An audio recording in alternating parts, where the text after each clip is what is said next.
ఇక్కడ నెంబర్ 2 గోడౌన్లో ఎక్కువ నష్టపోయిన వాళ్ళు 4 పేర్లు చెప్పారు కలాం గారు. దాంట్లో ఎక్కువ నష్టపోయిన వాళ్ళు దాదాపు 60-70 లక్షలు. మిగతా వారు కూడా కొద్దిగా 5 లక్షలు 6 లక్షలు మొత్తం మీద 80 లక్షల రూపాయలు నష్టపోయినారు.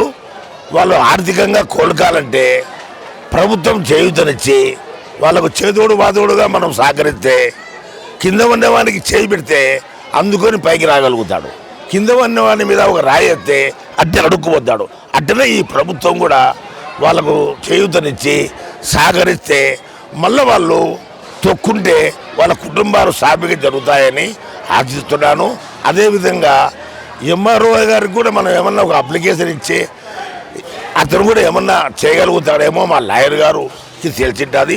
అట్లా కూడా ఎంఆర్ఓ గారు కూడా వీళ్ళందరి తరపున ఒక అర్జీ పెట్టించి ఈ నష్టపరిహారానికి కలెక్టర్కి ఒక అర్జీ పెట్టించి మున్సిపల్ కమిషనర్ గారికి కూడా ఒక అర్జీ పెట్టించి వాళ్ళ గుండా వీళ్ళకు సాయం చేపియాలని మా తులసిరెడ్డి గారి సాయశక్తుల అతను లాయర్ వృత్తిలో ఉన్నాడు కాబట్టి ఇలాంటి రూల్స్ అతనికి ఇంకా చక్కగా తెలుస్తుంది.